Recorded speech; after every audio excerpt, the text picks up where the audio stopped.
Alrighty. Whakataka te ho ki te uru, whakataka te ho ki te tonga, kia makinakina ki uta, kia mataratara ki tai, ehe aki ana te ata kura, he tio, he huka, he hohu, humie, huie, taiki. Kia ora, everybody. Right, so I thought we'd do a quick introduction of each member of the Youth Advisory Council. So I might just pick them and then they can say their name and their pronouns. That would be great. Because Abby's beside me, I'm gonna pick you.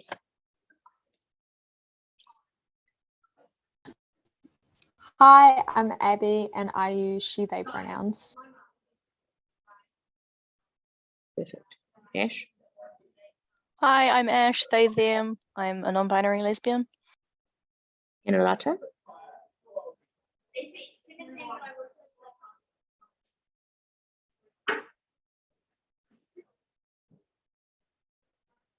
I couldn't hear you, Hinarata. Could anybody else hear? No? I'm sorry, love. She, they Oh, there we go. pronouns. Got you then. Hold Thank on. you. Does this work? Okay. My name is Cynthia. I use they, them pronouns. Ella? Hi, I'm Ella. I use me pronouns. Shane? Hi, I'm Machine. I use he, him pronouns, and I'm just going to say my Wi-Fi is likely to cut out, so apologies in advance. It's quite common with you. That's okay. I think that's it for who's on the panel tonight. I'm pretty certain. So I'll be asking the questions of the group and we're going to be using the hands up feature so that they can answer the questions. There was a great one I really liked in the questions was, do you like dinosaurs? I'd like to start off by saying I really like dinosaurs. I've learned a lot about dinosaurs recently. I think people should look at dinosaurs, to be honest. Anyway, I'll start off with an easy question. Oh, look, we have someone waiting in the waiting room. I'll just say hello to them.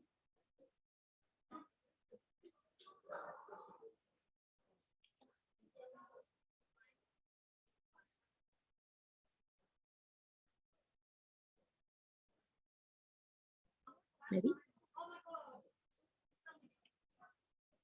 Keep going. Anyway, so I'll start with question. Let's go with, how does intersectionality affect your sexuality or gender expression?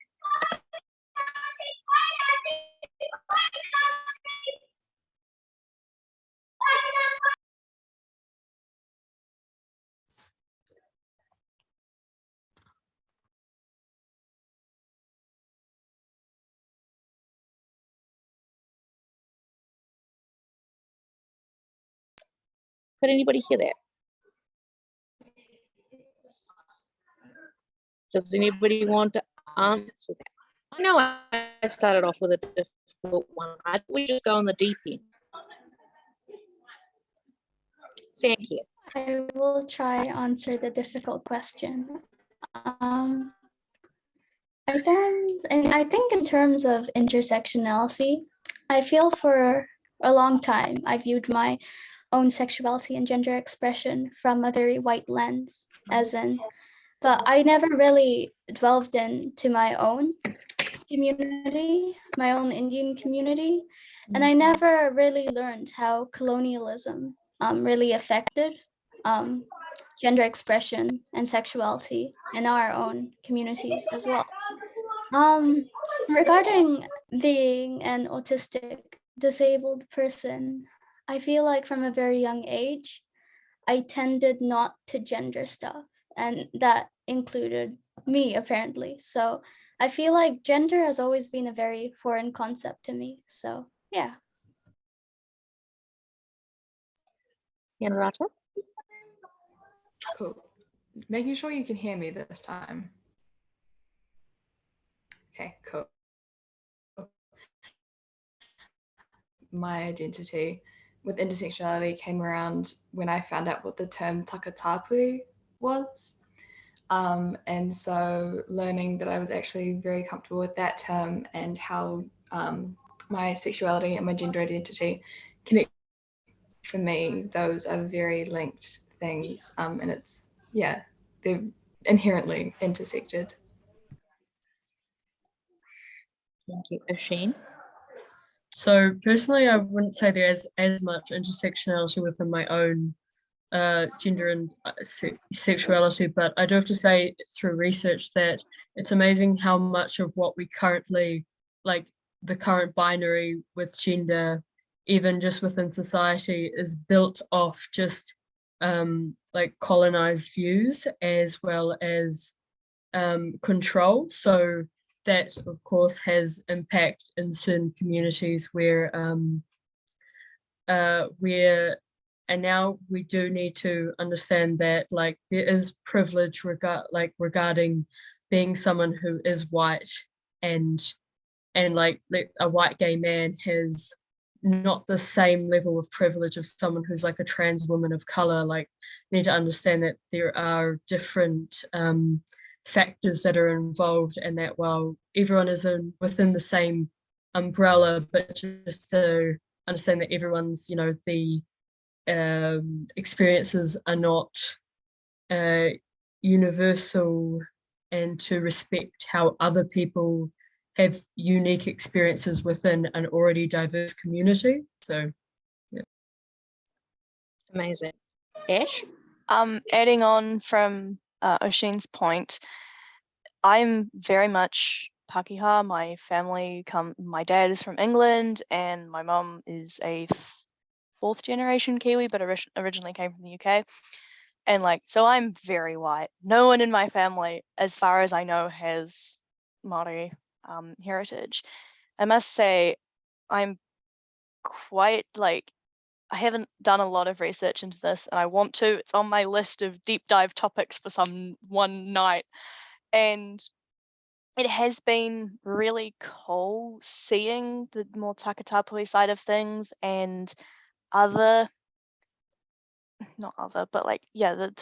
getting involved with YAG and meeting some takatapui people, because it's not talked about in my school.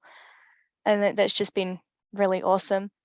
I do at some point really want to look into the Celtic knowledge of gender, because I have Celtic heritage and I'm kind of hoping there might be something there.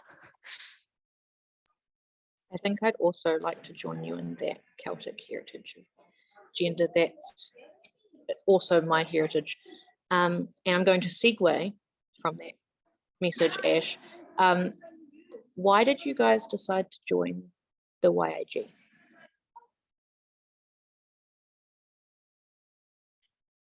Ella?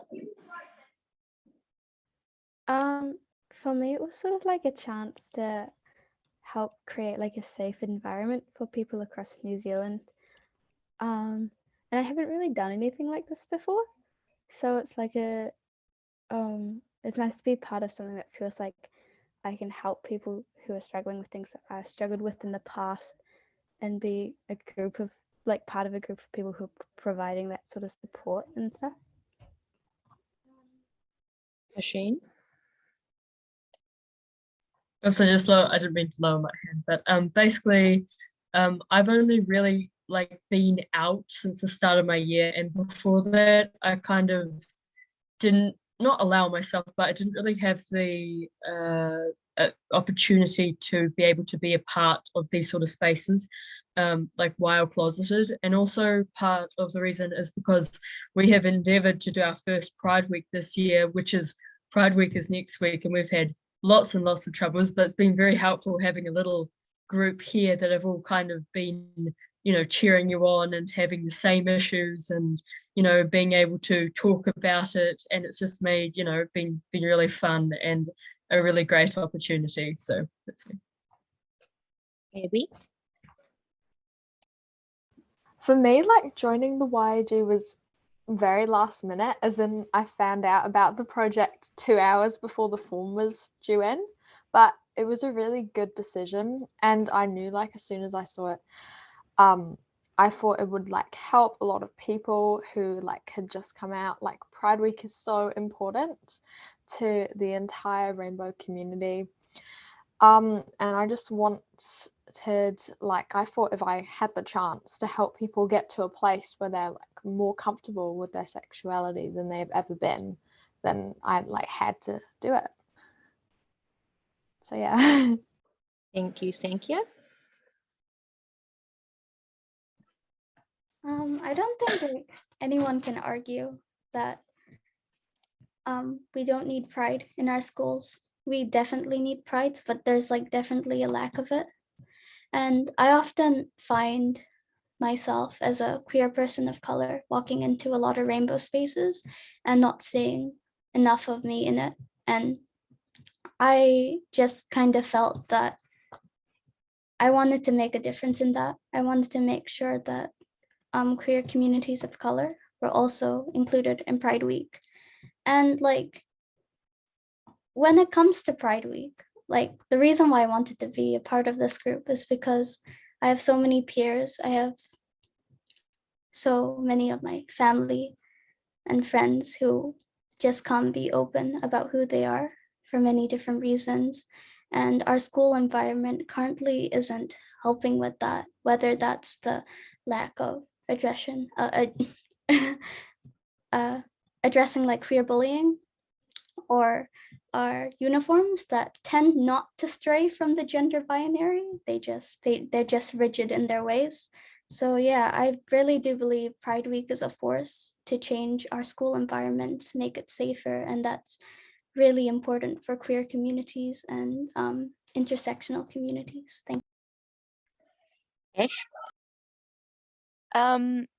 Basically what everyone's already said. But also I had a friend who was on YAG last year, and they messaged me after it and told me all the stories of what they'd got up to, and I was like, I must do this next year. But also my school, I'm a QSA leader. I'm also involved in school council, and as a leader in both of those spaces, I had to organize, like between me and a group of about 5 other people, we had to plan Pride Week, and getting on to a national group meant we weren't fighting alone, which has been great because my school has been a little bit pesky about trying to get through with anything. And also it meant we got a chance to make Pride Week better than it was last year, which isn't saying much, but it is an improvement.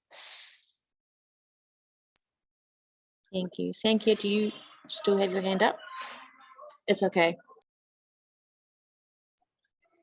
So segueing from those answers, I wanted to ask you guys, what are some challenges that as rainbow students that you're still facing in your kōrero? Hinarata? I think this has been my experience and a lot of my friends' experiences in this region. Having so much like awareness nationally can kind of be a double-edged sword sometimes, because schools will like do things or, you know, mention that they're doing like a Pride Week or something, but then kind of leave it at that. And so just having like a base level, yep, we've done diversity, and now and then move on. But I think for me and a lot of people I know, the problems mainly sit with a lot of talk between students, where it's all very casual and very like homophobic, and it may not even be directed at a specific person, but it's still something you hear every day, like walking through school in your class. So I think stuff like that tends to be a pretty big problem.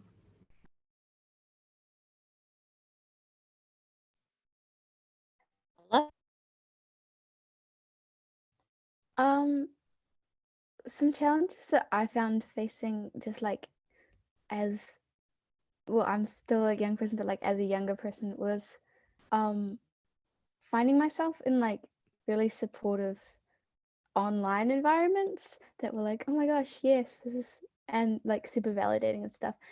And then there's like a culture shock that comes with like trying to do stuff at school and like express yourself and like have that same support in real life. It's difficult to find that.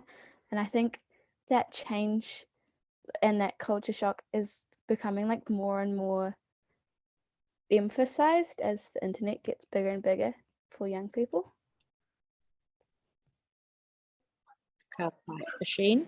Also, hi Asheen's cat. If anybody else saw that, I love that. I would just say that it's really hard to be taken seriously sometimes, like compared to some other, not like just, you know, not ranking issues or anything like that, but, you know, our school say a lot about bullying, but then the moment we're like, you know, well, bullying because you're queer or because you're, you know, it is really bad, like it's really prominent, then our school's kind of like, well, yeah, but we just want to focus on bullying, even though we're like, here are some statistics, and they're like, yeah, okay, you can have a Pride Week, but we're going to make it really difficult for you and sort of not give you the time or space to do it well. And it's just like, oh, because it just feels like you're constantly trying to, as well as balance all your other like aspects and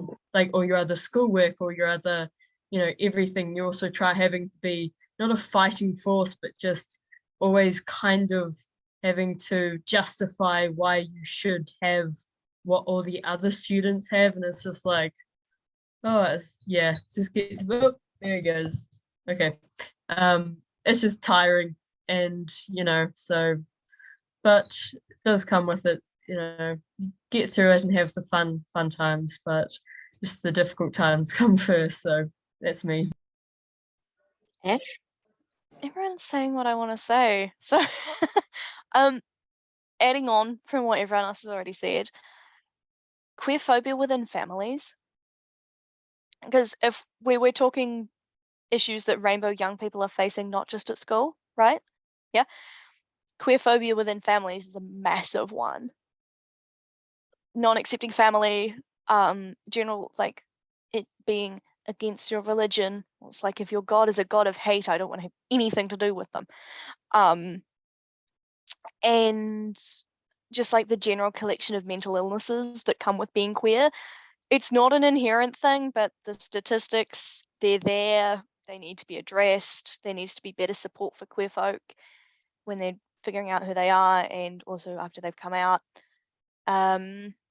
Yeah, accepting family can make or break a person's experience with being queer. Like, if your parents just don't deal with it, then well, that's gonna cause a whole pile of trouble later. See, my notes are, I had them done in order, so it's like see above. Bathrooms being safe spaces for non-binary and trans folk, especially at co-ed schools. Well, actually, no, any school. I'm at a so-called girls' school, and there is no gender-neutral bathroom because it's a girls' school. Everything's got girl on it. It's like, no.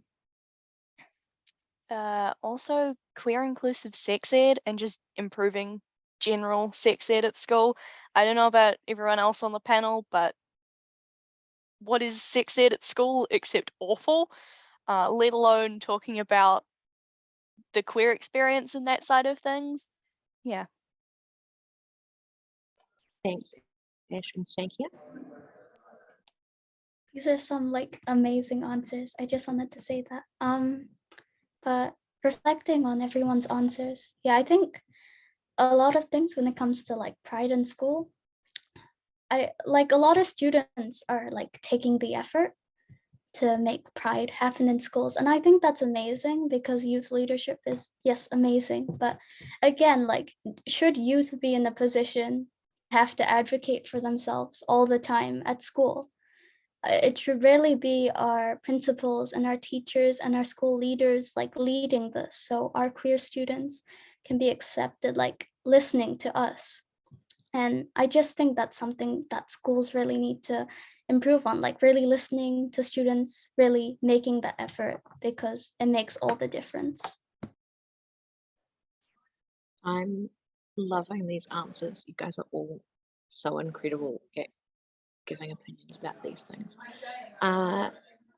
Taking a turn from things that schools need to do better, do you guys have any times when the school or staff members in particular have been really supportive and have made you feel like really happy in your community? Ash is going, we'll go with Ash first because they're definitely ready to tell a story. I have the whole story written out. So this happened this week.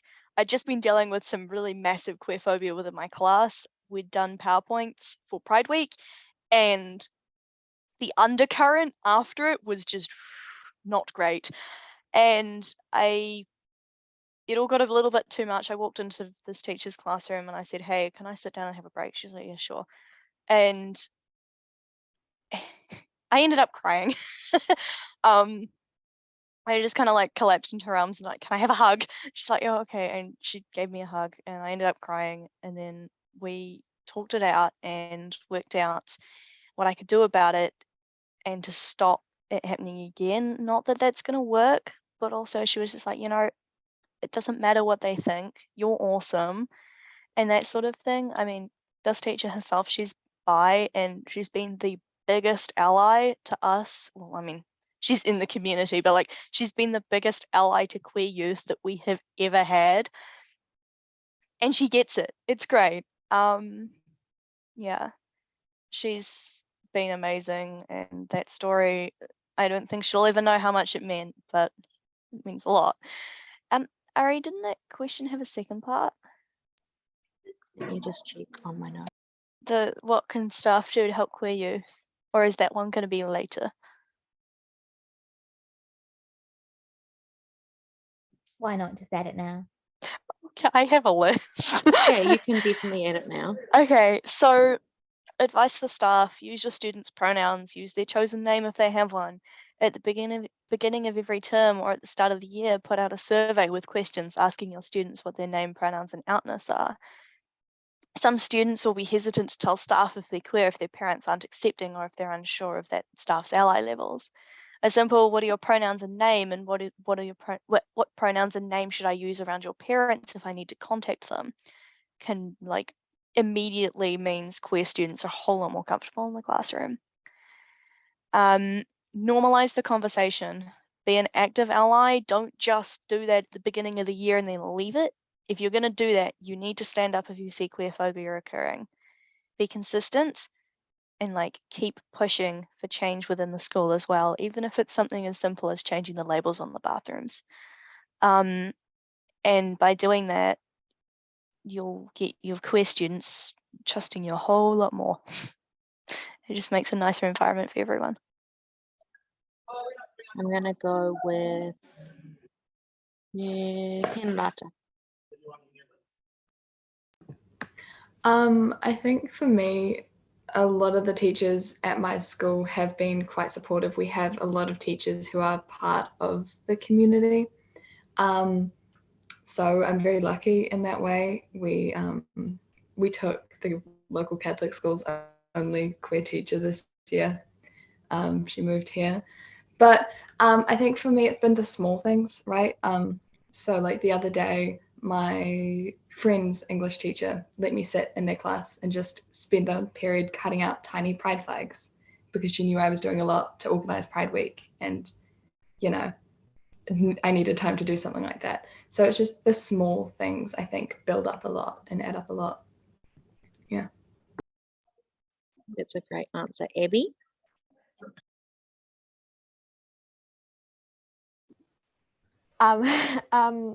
Sorry, I'm just trying to find my place in my notes again. There have been like times. Oh, what I wanted to share was when our GSA, because I am one of the free leaders of our school's GSA, do presentations. We've started inviting teachers that are part of the community, and at first it was quite nerve-wracking because we weren't sure how well the students and teachers would like go together, but it's been really good so far. Like, I don't think this year, like since I've started running it, it's like ever felt so inclusive. It's been really good. And then we have like the constant support of a couple of teachers, especially our DP, who's openly gay, and she's really great, and she's very supportive, so I'm very grateful to have her. In terms of what staff can do, Ash, you've like said it all. Your answer was so good. One thing I do have is actually respecting students' pronouns, because I feel like at the beginning, half the teachers are like, yeah, what are your pronouns? Let's do pronoun circle. Let's do this.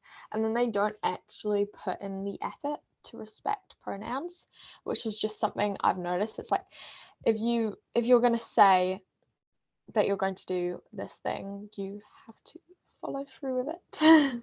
Yeah, and that's what I have to say. I agree. There's a lot of, they put on like a, yes, I will do this, but then there's no follow through. Ella? I just had this one experience just at the end of last year regarding like hair color and how it wasn't a uniform thing. And there was a sort of big drama. It was it wasn't like because of my gender or anything, but my hair color was a part of my gender expression, and it made me feel comfortable and stuff. And it made me feel like I couldn't express myself and also be a part of the school community that was like valued and stuff. But the amount of support I received from teachers who, like, I got emails saying you didn't deserve that to happen to you and we love you and you're amazing. And then there were teachers who were like, we're all gonna wear green t-shirts to school because my hair was green. And it just made me feel like super safe and supported in that school environment. And I think just, yeah, if teachers have an opportunity to support a student like that and make them feel like less alone, then they should take it at any point. I agree. Oisin? So pretty much like not too many specific moments, but just like we stole the only queer teacher from another school, so we've been, kind of but and of course that's been amazing because it was her first year this year, and that's been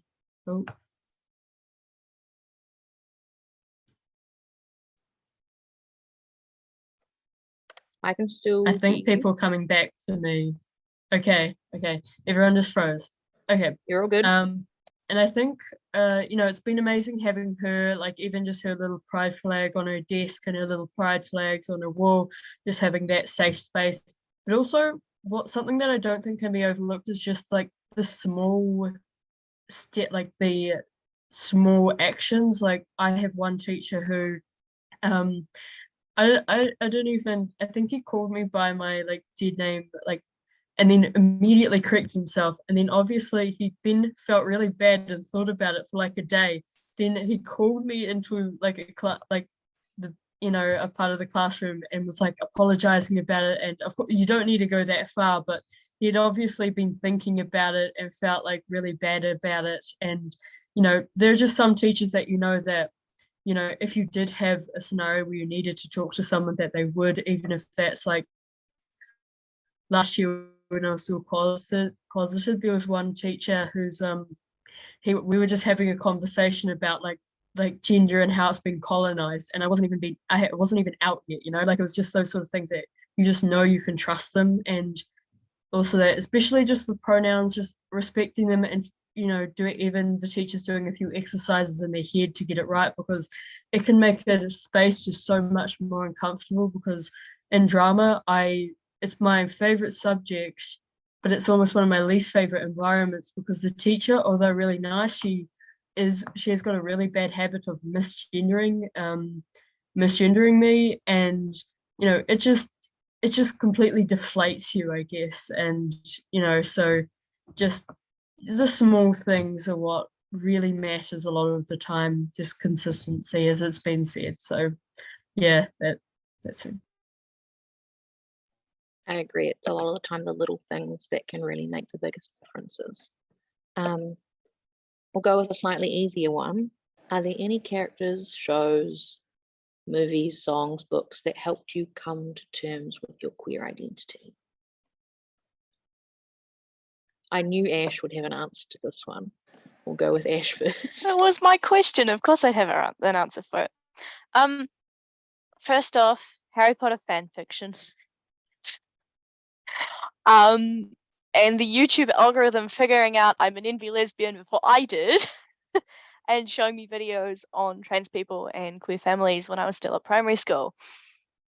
I'm specifically thinking that there was a video on an 8-year-old trans boy that I watched when I was probably 11 or 12. I remember watching it and going, wow, I didn't know kids could do that. I wish that was me. And that's when the train kind of started moving just a little bit. Other shows, Shira and the Princess of Power, The Half of It, Girl in Red songs, and most recently Arcane, Heartstopper and Proud of Me by Sarah Hager Holt. That was a really good book.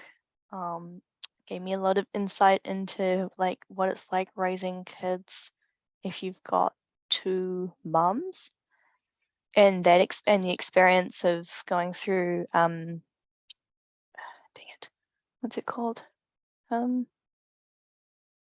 My mind has blanked.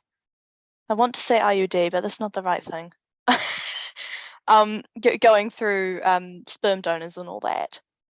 It was a good book. I recommend it. Do you mean IVF? IVF, that's it. IUD is the birth control. Cool. Oisin. Okay, so firstly, 100% Heartstopper. Like I discovered Heartstopper when in 2018, which is at like around the same time when I was like had figured out that I was trans. So I was like, and I was still really coming to terms with it. And what Heartstopper did was it kind of gave me hope that there was another side to all of this. Like you can experience like life as a queer person happily, you know, even though there are challenges. And like I can't even put into words how much it like just gave me so much comfort when the next updates came out, when the show came out. It was just, you know, incomprehensible. And also kind of more recently, there's sort of a theme of just having like stories with queer people that are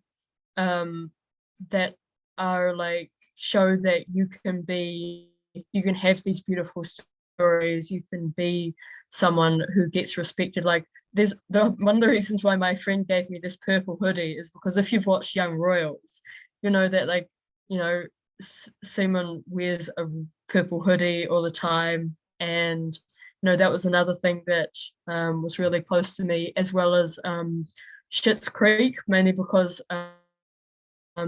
specifically like David Rose, well, he is pansexual, but he gets like a queer love story that's like shows so much respect to the queer characters, and you know gives them so much time and effort, and you know it's just never a gimmick.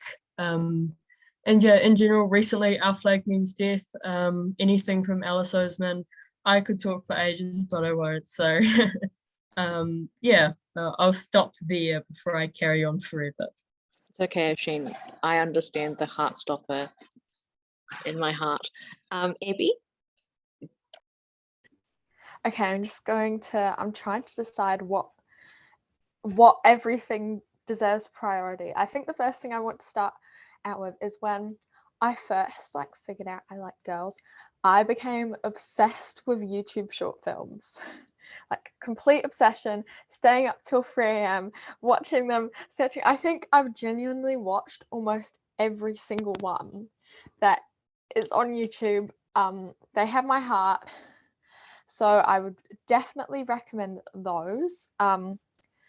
Queer Eye was also a very big thing for me because for like half of my life I lived in Singapore, which it was a really great experience overall, but it's quite a homophobic country, and Queer Eye somehow was on Netflix, and I used to watch that as a kid, and I didn't know I was gay, but like it was really great. And then sorry, I'm trying not to talk for ages, but I'm a cheerleader.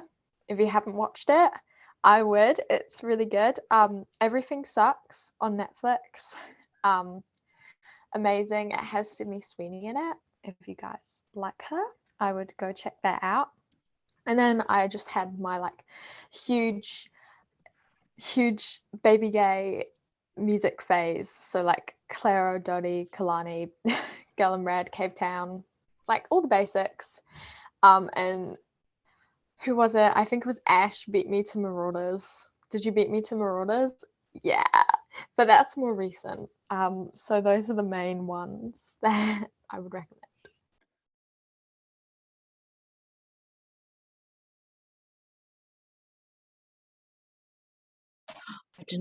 I didn't press unmute.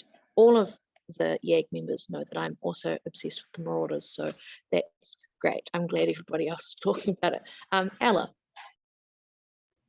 Okay, so I had a big think about this. I was like, if I could really nail it down to one character, who would it be? And from Magnus Chase, it's Alex Fierro. I didn't know my gender or anything, but I read Magnus Chase and I read about Alex, and I was like, that's a thing.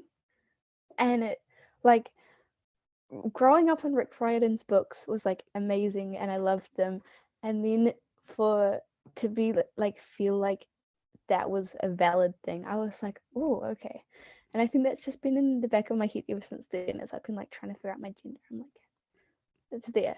Yeah, That's a good pick. That's definitely in my top 5. Henrietta. Both of my points are kind of follow on, but I'll start following on from kind of Ella's. Percy Jackson, just that series. All of my books are like right there. That entire shelf is just Rick Riordan's books. Yeah, kind of all of those books, and the way seeing queer people just in books for me as a kid was like, what? And then Abby reminded me of this. I had forgotten I was obsessed with it, but there's this one specific short film called 1 in 10,000 on YouTube, and it's a Korean lesbian short film. And I was obsessed with it before I realized I was a lesbian. And looking back on it, yeah, that's probably why.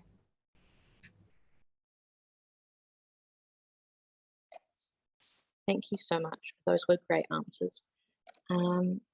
I would really like to ask Sankia's personal question. So the question is,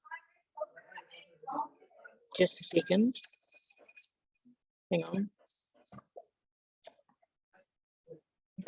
Could Sankia please explain more about what they meant when they wrote in their profile that ableism and racism contribute lack of LGBTQI understanding and support in schools, and whether a school that makes no official statements about LGBTQA by A+ topics is still inherently oppressive towards queer people if they're racist and ableist, or are those things not always connected?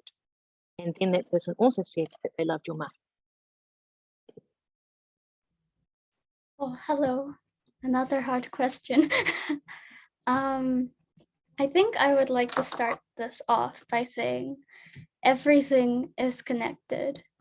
And I'm talking about intersectionality and oppressive systems. Like, even if our schools come to a point where they are safe for the queer community, if they are not safe for the disabled community, then a large portion of the queer and disabled communities are not going to feel safe at school because there's a huge intersection between the two. I think when it comes down to racism and racism and ableism, and colonialism. They kind of come from colonialism, but more specifically, I would like to say like social Darwinism, and from social Darwinism was eugenics. And with colonialism, you have racism, and you also have a lot of rules saying like, oh, like canceling queerness basically in a lot of countries and a lot of cultures. So I believe they're all connected. And when you kind of trace them down to school, when you think about the assessment things, it's not accessible for disabled people. Special assessment conditions, they need to be improved. And it's like that thing where if the disabled community isn't safe at school, if they aren't supported at school, if communities of color, if Indigenous communities are not supported at school, if the queer community is not supported at school, large intersections of that community is not going to be supported either. I think like, I wonder, wait, haha, uniform. I'm sorry, but when we think about this uniform is very gendered. This is called a female top, and that's because it has no buttons at the top apparently. But also when you think about the uniform as itself, it's not very neurodivergent friendly as well. It has tags. And the material isn't nice to wear. Then you think about the accessibility of the thing. How accessible is the garment? It's a one size fits all type of thing. And that kind of goes down to every single like aspect in school. It's like, you can't remove racism or ableism or homophobia or transphobia from each other, because like our communities, the queer community, people of color, Indigenous communities, the disability community, they're connected as well. So we should never try to remove a problem and say, we're gonna fix queer issues. But if you're gonna fix queer issues, then you're going to also have to address other intersectional problems as well. And I think that's what I got to say. Thank you. That was stunning. I am so grateful that you took the time to answer that. Wow, that just nail on the head. That was beautiful. So in the last couple of questions, I think I'd really like to know, how do you feel about your school's Pride Week? I know a lot of us gave a few little snippets, but how you feel about your school Pride Week specifically, and like how the staff were acting and encouraging it, that would be great. Asheen, your hand's up first. Let's go with you.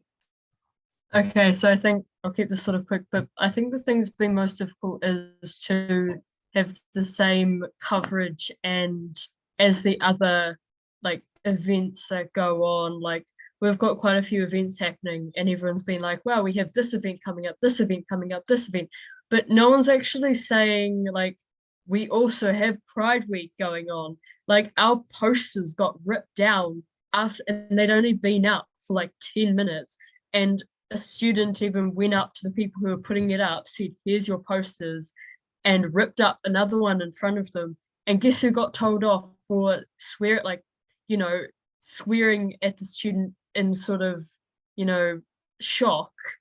It was the student who was putting them up. And it's like, I just don't know, it's really difficult because we're putting in so much effort, so much planning, and it took us so long to even get confirmation for, we'll send a schedule. It took us a week to get a confirmation that that schedule is okay, or we're trying to work with the school with every single step of the way, but it's just really difficult to get any sort of feedback for what we're trying to or the effort we're putting in. And it's like, you want students to be involved in the school and doing all these opportunities. You just don't put the same energy back when we're putting all this energy in. It's like, yeah, we'll see though. Our Pride Week is next week, so let's hope it goes well. I'm sorry it's rough, but I understand what you mean by there's a lot of input for not a lot of output, I think is how I'd put it. A lot of, it's hard. Ash? So I was just looking at my school's Instagram page. The first we have talked about Pride Week is today. Pride Week started on Monday. And the first time that the school Instagram has mentioned it was today, and that is because there is a non-uniform day tomorrow. That is the start of the problems. That is just the tip of the iceberg. So our Pride Week could definitely be a lot better. As I mentioned earlier, I'm in student council. There are 3 or 4 queer people on student council. Everyone else are kind of allies, and then there's like 2 homophobes. So there's this constant friction between student council. So the few queer people in student council had to fight really hard to get a Pride Week last year. We had one last year, but it was kind of bad. No, it was very bad. But because of last year, we ended up with a pile of restrictions, partly put on by the Catholic Church. So I believe there was someone who complained about polyamory being mentioned. So we had a flat ban on mention of polyamory. We weren't allowed to put the flag up. We weren't allowed to put definitions of any of the pride flags up. We could put them up, but just as the flags, the names, not what they were. So the restrictions we had to work around were quite hard. That was just the tip of the iceberg with the restrictions. They're the main ones. My school's undercurrent of homophobia seems to have got worse this week, which is not what it's supposed to do. It's supposed to get better in Pride Week, but it hasn't. Similarly with Pink Shirt Day. Pink Shirt Day is anti-bullying, and yet around that time everything seemed to spike. So maybe it's just that things like that are being brought to light, therefore meaning that queer students get the worst of it. We've seen pride posters get ripped up and vandalized. We had to laminate them to stop them getting defaced. We weren't allowed to put anything up in the toilets because they were going to get ripped up and shredded. Turnout for people coming to events has been really low. Our teachers haven't been reading out that in the notices, like they've been skipping over the Pride Week stuff. I've had to be reminding my teacher that Pride Week's this week and there's a non-uniform day tomorrow. The only thing people seem to be talking about is the fact that there's a non-uniform day tomorrow. And initially, school wanted to have that as a house pride day. So they wanted everyone coming in their house colours. It's like, it's Pride Week. No. I'm really loving this conversation, but I am very wary that we have 3 minutes left. And Okay. Hinarata, I would love you to answer this question. However, I thought as an ending, we could maybe, when we face these issues and struggles, why do you think it's important to go ahead with a Pride Week, and like what positives do you guys have to share? And I think that would be a really nice way to close. Hinarata, do you have an answer for that, or are you just you can answer that if you'd like. Yeah. Well, on the note of positives, it kind of falls into the last question as well. I'll keep it short. My school this year and last year, we set up a diversity council.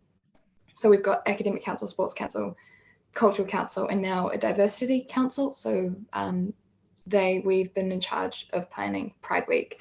And so for all the like little comments and the things I do hear sometimes, we've actually had a really good turnout for Pride Week, both last year and this year. It's just kind of built on from that. We had some restrictions. We had some people not the most happy about it, but overall we've had 3 events so far in the 3 days we've done. and they've all gone really well. I wasn't at school today. I was in an out of school event, but we weren't allowed to do non-uniform because you can only have a certain amount, but everyone wore a different color shirt. So you had to wear half uniform. So different form classes wore different colors of the rainbow. But yeah, we've had really good turnouts for that. Amazing. Sankia, you have about 30 seconds before I do a karakia. Okay. Well, yeah. I was also really upset about Pride Week because I thought we could do more.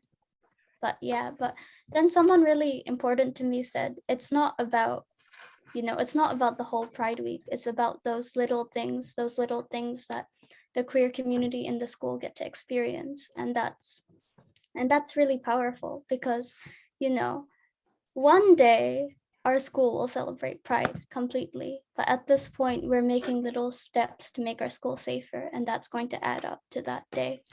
Yep. Thank you. I will just finish with a karakia. I just want to say a massive, massive thank you to the Youth Advisory Group because I really love you all. You always do such good mahi for me, and I really appreciate everybody who turned up today to listen. This was recorded, and so it will be posted on socials. I will just finish with a karakia, and then we'll say goodbye. So, kia tau, nā ma, nā kitanga, ati mea, nāro, ki runga, ki tina, o tātou, kia mahia te hua ma hiki hiki, kia toi te kupu, toi te mana, toi te aroha, toi te reo Māori. Kia tuturu, kia whakamoa, kia tina taikie. Thank you everybody so much for coming. I will see the Youth Advisory Group later in our chats, and it was great.